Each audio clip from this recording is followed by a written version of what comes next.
শুরু করা যাক দক্ষতা যাচাই সিরিজ ক্লাস 2। আজকে আলোচনা হবে পিন পয়েন্ট ইরোড থেকে 10টি প্রশ্ন। তো চলুন এক্সপার্ট ইংলিশের 10টি প্রশ্নের প্রথম দুটি প্রশ্নে চলে যাই। এই দুটি প্রশ্ন আপনাদের জন্য একেবারে প্রথম দুটি প্রশ্ন। সো প্রত্যেকটি প্রশ্ন আমরা জানি পিন পয়েন্ট ইরোর মানে হচ্ছে কোন অপশনটাতে ভুল রয়েছে সেটা খুঁজে বের করতে হবে। সো এখানে কোন অপশনটাতে ভুল আছে আমরা সেটা একটু খুঁজে বের করার চেষ্টা করি। যেমন এখানে 1 নম্বর প্রশ্ন বলছে দ্য অ্যাম্ফিবিয়ান্স আর অফ। আপনারা আগে পড়েন, আমি আপনাদেরকে বিশ্লেষণ করে জানাচ্ছি একটা একটা করে বিশ্লেষণ করে দিচ্ছি।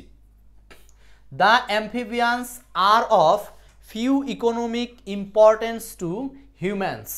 ওকে, এখানে দেখেন এই প্রশ্নটায় ভুল কোথায়। দ্রুত আপনারা যে কোনো একজন উত্তর করার পরে আমি বিশ্লেষণে চলে যাব। 2 number, it is not you who are at a fault, rather it is I who is not to blame. এই যে প্রত্যেকটা অপশন, কোন অপশনটাতে ভুল আছে আমাদেরকে সেটা বের করতে হবে। তবে এই পিন পয়েন্ট ইরোরের ভুল খোঁজার বেশ কিছু টিপসও আছে। আমি টিপসগুলো ধারাবাহিকভাবে একটু করে বলার চেষ্টা করব প্রশ্ন বুঝে বুঝে।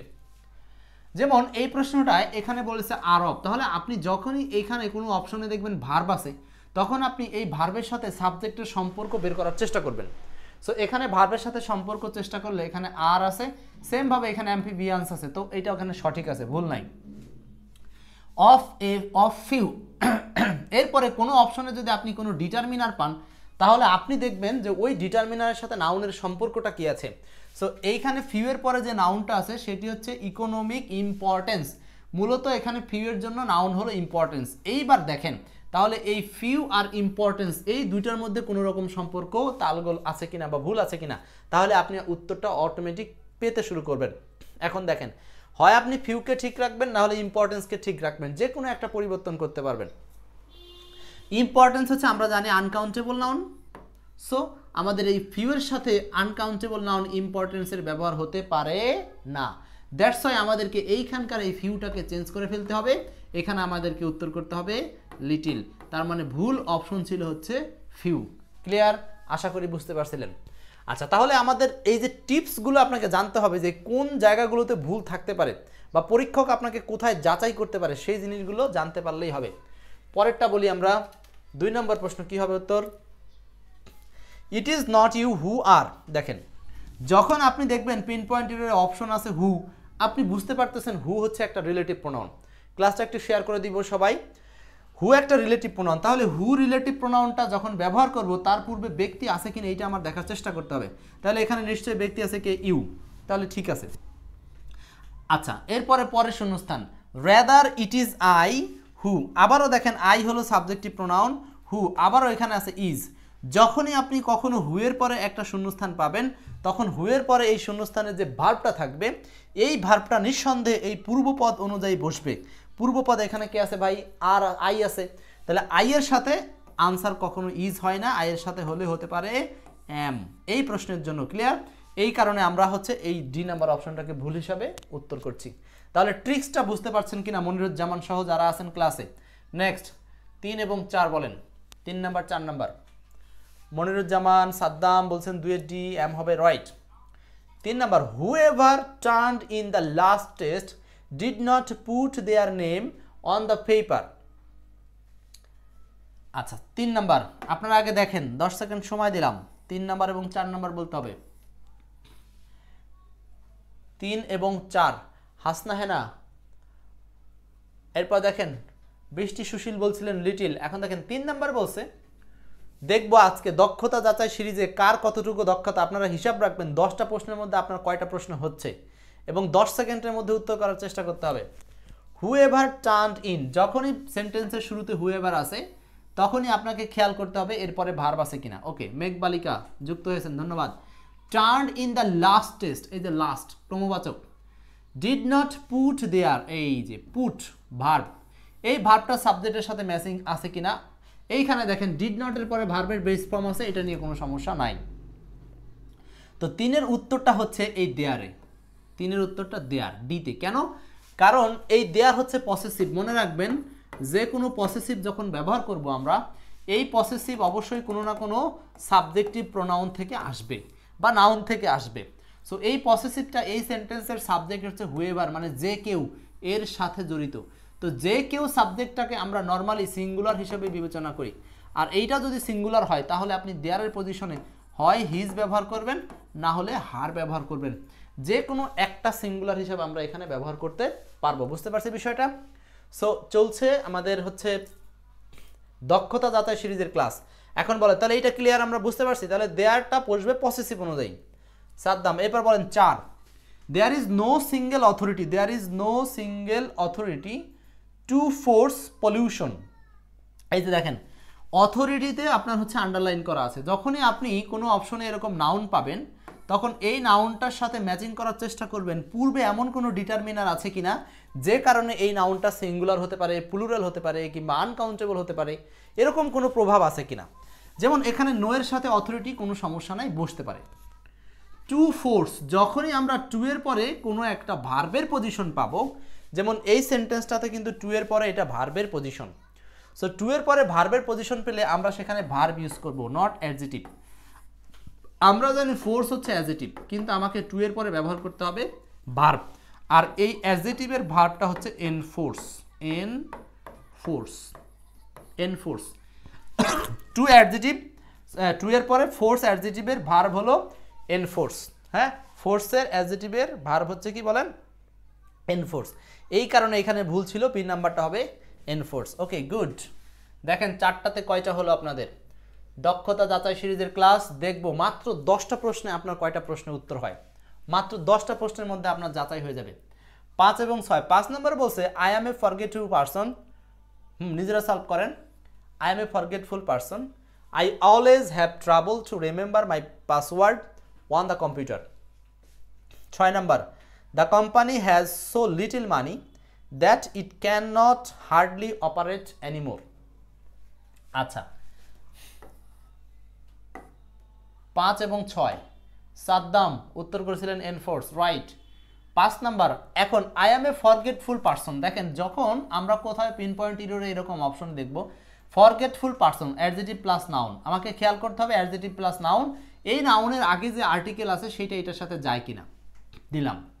আই অলওয়েজ হ্যাভ ট্রাবল, এই যে অলওয়েজ হ্যাভ, যখন কোনো অক্সিলারি ভার্বের নিচে আন্ডারলাইন থাকবে বুঝতে হবে অক্সিলারি ভার্বটা সাবজেক্টের সাথে অথবা টেন্সের সাথে ম্যাচিং কিনা।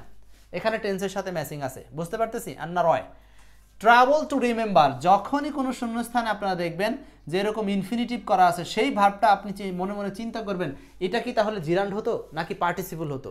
মানে মনে মনে ওইখানে একটা সন্দেহ পোষণ করবেন, এই যে এটা ইনফিনিটিভ করে রাখছে তার মানে কি এটা জিরান্ড হবে নাকি পার্টিসিপল হতো, এরকম একটা থিঙ্কিং নিয়ে আসলেন। এখন দেখেন আপনাকে খেয়াল রাখতে হবে এই 5-এর উত্তরটা সি নাম্বার, বিকজ এই যে ট্রাবল শব্দটা মনে রাখতে হবে, ট্রাবল শব্দের পরে জিরান্ড বসে। কি বললাম? ট্রাবল শব্দের পরে জিরান বসে। এরপরে নতুন যে ভার্বটা আসবে সেই ভার্বটির সাথে আমরা ব্যবহার করব হচ্ছে verb plus ING, verb plus ING ব্যবহার করব। সো এখানে রিমেম্বার, এখানে ভুল আছে, এটি হওয়ার কথা ছিল রিমেম্বারিং, রিমেম্বারিং, রিমেম্বারিং। এরপর সাদ্দাম সি নাম্বার ঠিক উত্তর করেছেন। ক্লাস শেষে গণে দিবেন 10টার মধ্যে কার কয়টা হলো। হ্যাঁ, দক্ষতা যাচাই হবে 10-এর মধ্যে। ক্লাসটা শেয়ার করবেন সবাই। The company has so little money that it cannot hardly operate anymore. Okay, এখানে কি হতে পারে? The company has so little money that it cannot hardly operate anymore. Okay, এখানে দেখেন the company has, আমি বলছিলাম কি যখনই অক্সিলারি ভার্ব পাবো তখন বুঝবো যে এটা সাবজেক্টের সাথে ম্যাচিং আছে কিনা। কোম্পানি থার্ড পারসন সিঙ্গুলার, এর সাথে হ্যাজ ম্যাচিং আছে। আবার এটা খেয়াল করবো যে এটা টেন্স অনুসারে ঠিক আছে কিনা। যখনই ভার্বের পজিশনটাতে আমরা দেখব টেন্স অনুসারে এখানে এই টেন্স হলে কোনো সমস্যা নাই, কোনো বাধা নিষেধের কোনো কিছু নাই। সো লিটিল, সো এর সাথে লিটিল বসতে পারে, কোনো সমস্যা নাই। যখনই লিটিল বসবে আমরা যখন ডিটারমিনার পাবো তখন দেখব কি এর সাথে নাউনের সম্পর্ক ঠিক আছে কিনা। তাহলে লিটিল সম্পর্ক মানি আর লিটিল একটার সাথে সম্পর্ক ঠিক আছে কিনা। লিটিল হচ্ছে আনকাউন্টেবলের জন্য বসে, সো মানির সাথে ঠিকঠাক আছে, কোনো সমস্যা নাই। 6 নম্বর, এখানেও সমস্যা নাই। দ্যাট ইট, এখানেও সমস্যা নাই। ক্যান নট হার্ডলি, এই অপশনটা আমরা যখন আবারও অক্সিলারি ভার্ব পাচ্ছি আপনাকে এই হার্ডলি শব্দটার দিকে চোখ রাখতে হবে। দেখেন হার্ডলি কথাটার মানে কি, নেই বললেই চলে বা না বোধক বা কদাচিৎ। সো এই শব্দটা জন্মগতভাবে নেগেটিভ। সো আমরা যারা অ্যাডভার্ব অধ্যায়টা শিখেছি তারা জানেন কিনা যে হার্ডলি যেখানে থাকবে সেখানে নিঃসন্দেহে নো বা নট ব্যবহার করা যাবে না, মানে এক ঘরে 203-এর বসবাস আনা যাবে না। দ্যাটস ওয়াই এই সেন্টেন্সে আমরা ভুল আইডেন্টিফাই করতে পারছি। সেটা হচ্ছে ক্যান নটের সাথে হার্ডলি হবে না, কারণ হচ্ছে ক্যানের সাথে হার্ডলি হতে পারে, নটের সাথে হার্ডলি হওয়ার কোনো সুযোগ নাই। অতএব এইটাই হচ্ছে ভুল হিসাবে আনসার।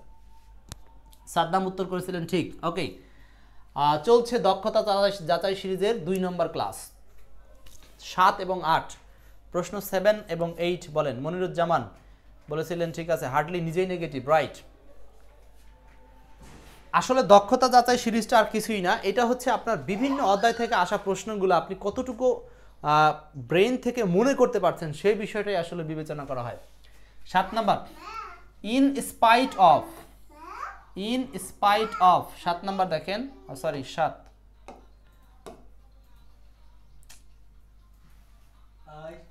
7 নাম্বার হলো in spite of it rained A lot we enjoyed her holiday. সেন্টেন্সটা কোথায় ভুল আছে? ছোট ছোট সেন্টেন্স, কিন্তু তারপরেও এর মধ্যে অনেক ভুল থাকে, সেই ভুলগুলোই আমরা খুঁজে বের করার চেষ্টা করছি। হামিদুর বলছেন 7-এর বি নাম্বার। আচ্ছা হামিদুর, সাদ্দাম বলছেন 7-এর ডি নাম্বার। কি মানে বুঝে বুঝে বলতেছেন তো নাকি না বুঝে বলতেছেন? বললে সেটার পক্ষে একটা বিশ্লেষণ থাকবে যে কেন এটা ভুল বলছেন। আচ্ছা, প্রথম কথা, পিন পয়েন্ট এররে প্রচুর সংখ্যক দিয়ে থাকে এই ইনস্পাইট অফের সমস্যা নিয়ে। মনে রাখবেন এই ইনস্পাইট অফ সংক্রান্ত একটা রুলস আছে, এইটা আপনার মাথায় রাখতে হবে। সেটা কি ধরনের rules?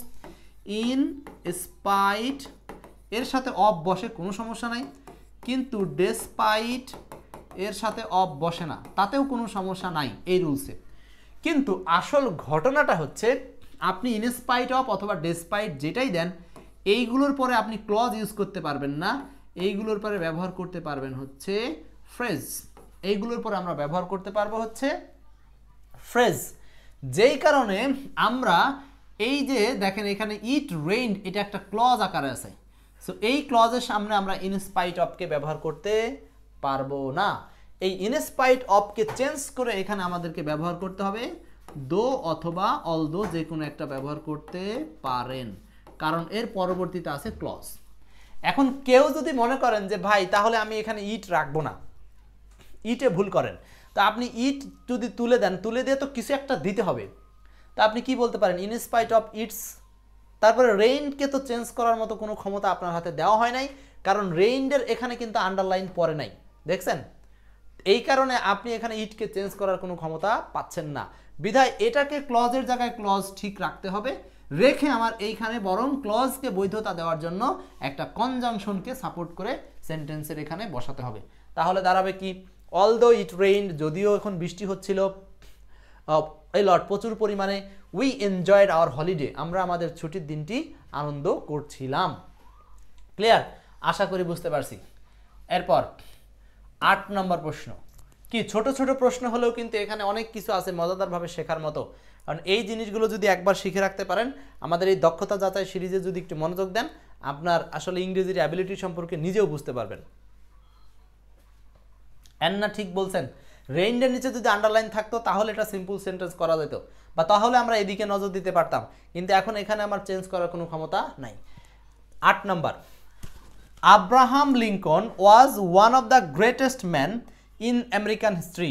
Abraham Lincoln was one of the greatest man in American history. Okay, এখন আসেন এই সেন্টেন্সে কি ভুল থাকতে পারে। এই যে প্রথমে আসলাম একটা ভার্ব, আমি বলছিলাম যখনই কোনো জায়গাতে আমরা ভার্ব পাবো আন্ডারলাইন করা, তখন আমরা ওই ভার্বের পজিশনটাতে কি চিন্তা করব, যে এই ভার্বটা আসলে টেন্স, ভয়েস বা সাবজেক্টের সাথে ম্যাচিং করে ঠিক আছে কিনা। টেন্স, ভয়েস এবং সাবজেক্টের সাথে এর ব্যবহার ঠিক আছে কিনা, এই কয়টা জিনিস আমরা দেখতে বলছিলাম। তো আব্রাহাম লিঙ্কন সিঙ্গুলার, এই হলো ওয়াজ আছে, টেন্স ওয়াজ সিঙ্গুলার, ওয়ার নাই, কিন্তু টেন্স হিসাবে পাস্ট টেন্স আছে। এখন এইটা হবে কি হবে না সেটা আপনাকে বের করতে হবে খুঁজে খুঁজে। আচ্ছা, 7 নাম্বার বলছেন হচ্ছে নাউন থেকে নতুন কিছু শিখলাম। ওকে, 7 নাউন থেকে নতুন কিছু শিখলেন, রাইট। তারপর দেখেন ওয়ান অফ দ্য গ্রেটেস্ট। হ্যাঁ, এখানে কিন্তু পুরো সেন্টেন্সটাকে অপশন করা, বুঝতেছেন কিনা? এখানে আন্ডারলাইন নাই, এর মানে কিন্তু পুরো সেন্টেন্সটার উপরে আন্ডারলাইন, মানে হলো এইটুকু হলো অপশন এ, এইটুকু অপশন বি, এইটুকু হচ্ছে অপশন সি, আর এইটুকু হচ্ছে অপশন ডি। পুরোটাই কিন্তু এখানে এরকম আন্ডারলাইন থাকলে বুঝে নেবেন। ওয়ান অফ দ্যার পরে প্লুরাল নাউন হয়, গ্রেটেস্ট ম্যান, ঠিক আছে। In American history, history noun, তাও ঠিক আছে। তাহলে এখানে 8-এ ভুলটা কোথায় আসলে? এখন ইন আমেরিকান হিস্টোরি এখানে কেন এন্না ভুল করার চেষ্টা করছেন বা সাদ্দাম কেন ভুল বলতেছেন এখানে, কারণটা কি? ইন হবে না দি হবে নাকি? না দি হয় কি করে? One of the greatest man the American history, না ইন তো আপনার দিতে হবে ইন আমেরিকান হিস্টোরি। একজন বলছেন ইন আমেরিকানস হিস্টোরি, নো। যখন আপনার এটা অ্যাডজেটিভ তখন এর সাথে এই নাউনটা ঠিকঠাক থাকবে। আই মিন নাউনের সামনে অ্যাডজেটিভে কখনো এস বাই এস যুক্ত করা হয় না। সো আপনি এখানে বলতে পারবেন না আমেরিকানস হিস্টোরি, কোনো দরকার নাই। আমেরিকান হিস্ট্রি মানেই আমেরিকার হিস্ট্রি বা আমেরিকার ইতিহাস। আরেকটু ভাবেন, দেখেন অপশনটা আরেকটু ভাবেন, ডি নাম্বারে ভুল নাই, তাহলে কোথায় ভুল থাকতে পারে? আরেকবার একটু ভাবেন, ডি নাম্বারে ভুল নাই, ডিতে ঠিক আছে, ভাবেন আরেকবার। আব্রাহাম লিঙ্কন এটা সাবজেক্টের নাম, এইখানে তো ভুল থাকার কোনো সুযোগ নাই, এখানে ভুল নাই, নাম, তাই না? আচ্ছা, একজন বলছে ভুল নাই, ওয়াও, এই দেখেন ভুলটা আসলে এইখানে। আমরা হয়তো এটা ধরতে পারছি না, কেন? কারণ হচ্ছে মনে রাখবেন যে সমস্ত বিখ্যাত ব্যক্তিগণ আছেন এরা কি গ্রেটেস্ট ছিলেন আমেরিকার হিস্ট্রিতে, এটা আপনি অতীত করে দিবেন নাকি এইটা এখনও চিরন্তন সত্য? তিনি যে গ্রেটেস্ট ছিলেন সেটা কিন্তু এখনও তিনি গ্রেটেস্ট আছেন। সো এই সমস্ত ক্ষেত্রে আমাদেরকে এই ছিলেন কথাটা ব্যবহার করা যাবে না, সরাসরি বাংলাটা হচ্ছে এরকম, আব্রাহাম লিঙ্কন হচ্ছেন আমেরিকার হিস্ট্রিতে মহান ব্যক্তিত্বের একজন। এই বাক্যে যে বিভাগটা ইউজ করতে হবে সেটা হলো ইজ, এবং ইজ ভার্বের বাংলাটা এই সেন্টেন্সে বলার কোনো প্রয়োজন হচ্ছে না। হ্যাঁ, এক অর্থে আপনি বলতে পারেন যে আপনি ছিলেন বললেন তার মানে এটাকে অস্বীকার করেন নাই, কিন্তু তারপরেও এই সেন্টেন্সে আমরা ভুল হিসাবে এটাই বের করতে পারি, ঠিক আছে? তার মানে উনি গ্রেটেস্ট ছিলেন তা না, উনি এখনও গ্রেটেস্ট আছেন। সো এটার বাংলাটা হচ্ছে এরকম, আব্রাহাম লিঙ্কন আমেরিকার হিস্ট্রিতে বিখ্যাত ব্যক্তিদের মধ্যে একজন, বিখ্যাত ব্যক্তিদের মধ্যে হয় একজন, মানে এটা হচ্ছে প্রেজেন্ট টেন্স, মানে এটা এখনো প্রেজেন্ট। সো 8 এর আনসারটা কি বুঝতে পারছি সবাই? B number. ওকে, দক্ষতা যাচাই চলছে, দেখি আপনাদের দক্ষতাটা কেমন। 9-10 আজকের দক্ষতা যাচাই সিরিজের 2 নম্বর ক্লাসের লাস্ট 2টা প্রশ্ন, 9 এবং 10, 10টা করে প্রশ্নই আমরা পড়ব। 9 নম্বর বলছে the number of peoples in primary school with reading difficulties have fallen this year. Okay, Saddam বলছেন ইজ। দেখেন আমি কিন্তু ক্লু দিচ্ছি যে আপনি যখন একটা সেন্টেন্সকে কারেকশন করতে যাবেন তখন সেখানে কোন জায়গাতে কি ভাববেন সেটা ব্রেনের মধ্যে আনতে পারলে ভুল আস্তে আস্তে পেতে পারেন, কোনো সমস্যা হবে না। যেমন এখানে বলছে the number of peoples in primary schools, number of peoples, এই যে প্রথম অপশনটার দিকে আপনার গবেষণাটা কি দাঁড়াবে? যখন দেখলেন এটা হচ্ছে একটা ডিটারমিনার, আচ্ছা আপনি আগে চিন্তা করেন, আপনারা নিজের আগে চিন্তা করেন। 9 এবং 10 দুটি প্রশ্ন last, 9-10। The number of pupils in primary school with reading difficulties have fallen this year. আচ্ছা, যখনই এরকম কোনো ডিটারমিনারের সাথে আন্ডারলাইন থাকবে তখন আমাদের টার্গেট থাকবে হচ্ছে এই ডিটারমিনারটা কোনো একটা নাউনের প্রভাবে অদল বদল হতে পারে। সো এইখানে নাম্বার আছে পিপলস, তো পিপলস নাউনের সাথে এটার কোনো অদল বদল আছে কিনা? সো পিপলস নাউনটা হচ্ছে প্লুরাল কাউন্টেবল, এই জন্য এটার সাথে নাম্বার বসতে পারে, এখানে কোনো ধরনের অদল বদল নাই। ওকে, আচ্ছা ইন প্রাইমারি স্কুলস, এখানে প্রাইমারি হচ্ছে অ্যাডজেটিভ, এই স্কুলস নাউনের, সো অ্যাডজেটিভ ও নাউনের সাথে সম্পর্ক রেখে দেখব, সো এটাতেও কোনো ভুল নাই। উইথ রিডিং, উইথ প্রিপোজিশন, প্রিপোজিশনের পরে ভার্বের সাথে আইএনজি আছে, যখনই ভার্ব দিয়ে অপশন করবে তখন আপনি কি করবেন? এই ভার্বের পজিশনটাকে চিন্তা করবেন যে এটা কি আসলে ইনফিনিটিভ হতো নাকি পার্টিসিপল হতো নাকি আইএনজি আছে নাকি বেস ফর্ম হতো, তো এইটা আমাকে চিন্তা করতে হবে। ইএনজি লার্নিং শুভকামনা দিয়েছেন, অনেক ধন্যবাদ আমার একজন শ্রদ্ধেয় শিক্ষক রুবেল রানা স্যার। আচ্ছা তাহলে রিডিং, এই যে রিডিং শব্দটা হচ্ছে V1ও হতে পারে, আবার ভার্বের সাথে আইএনজি হতে পারে, তো এখানে উইথের পরে আইএনজি হবে, এটাও ঠিক আছে। হ্যাভ, এই যে দেখেন যখনই ভার্ব তখনই আমাদেরকে দেখতে হবে এটার সাথে সাবজেক্টের সম্পর্কটা আসলে কেমন। এইবার দেখেন হ্যাভ ভার্বের সাবজেক্টটাকে পড়তে পড়তে হ্যাভ ভার্বের সাবজেক্ট হলো প্রথম প্রিপোজিশনের আগে, প্রথম প্রিপোজিশনের আগে, প্রথম প্রিপোজিশনের আগে। আমরা জানি যে কোনো ভার্বের সাবজেক্ট থাকে পড়তে পড়তে প্রিপোজিশনের আগে। সো নাম্বার কথাটা দা নাম্বার আছে, অতএব দা নাম্বারের সাথে আমরা জানি সিঙ্গুলার ভার্ব বসে, এই কারণে এখানে হ্যাভ বসার কোনো সুযোগ নাই, এখানে হবে হচ্ছে হ্যাজ। বুঝতেছেন? তাহলে পিন পয়েন্ট ইরোরেও কিন্তু একটা টেকনিক আছে, শুধু আন্দাজে পড়ে গেলে কখনো মাথার মধ্যে কিছু আসবে না, সো এখানে ট্রিক্সটা কাজে লাগাতে হবে আর কি। নেক্সট এবং 10 number, neither of the two candidates who had applied for admission to the industrial engineering department were eligible for scholarship. Okay, Moniruzzaman, neither এইটা এই সেন্টেন্সের একটা মূল সাবজেক্ট। আচ্ছা, অফ দ্য টু ক্যান্ডিডেটস, নেইদারের সাথে সম্পর্ক দেখবো, এখানে ক্যান্ডিডেটস আছে, কোনো সমস্যা নাই। হু আছে, হু এর পরে হ্যাড হতে পারে, কারণ হু এর পূর্বপদ আছে এখানে candidates. Applied for admission to the industrial engineering department, এইখানে আছে ওয়ার। এইবার বলেন এই ওয়ার শব্দটার এখানে আসল সাবজেক্টটাকে, সেটা আপনাকে বুঝতে হবে। বৃষ্টি সুশীল, যদি সাবজেক্ট বুঝতে পারেন তাহলে হবে। এটার সাবজেক্ট কি ডিপার্টমেন্ট না, দ্য ইন্ডাস্ট্রিয়াল ডিপার্টমেন্ট ফর, এই যে ফর প্রিপোজিশনের পরে এই জিনিসগুলো, প্রিপোজিশনের পরের অংশ সাবজেক্টের ভার্বের আগে থাকলেও সেটা আসলে সাবজেক্ট না, সাবজেক্ট হবে প্রিপোজিশনের আরও আগে কিছু। তাহলে ফরের আগে কি আছে, ফরের আগে আবার অ্যাপ্লাইড, হু, হ্যাড, এইগুলো আছে, এইগুলো না আসলে সাবজেক্ট, এইগুলোও না, এই ফর অফের আগে যেটা সেটা, এর মানে হচ্ছে নেইদার। অফের আগে কোনটা বলেন, নেইদার। সো এখানে আসল সাবজেক্ট হচ্ছে নেইদার। তো নেইদার হচ্ছে আমরা জানি সিঙ্গুলার, এটার সাথে কি আমরা কখনো ওয়ার ব্যবহার করতে পারবো নাকি ওয়াজ ব্যবহার হবে? 10-এর উত্তর হচ্ছে ডি নাম্বার, ওয়াজ ব্যবহার হবে। ক্লিয়ার? একজন বলছেন হচ্ছে সি ভুল, সি নাম্বার কি আছে নাকি অপশনে? টুতে ভুলা বলছেন না, টুতে ভুল নাই। For admission to the industrial, এখানে ঠিক আছে, এটা টু ঠিক আছে।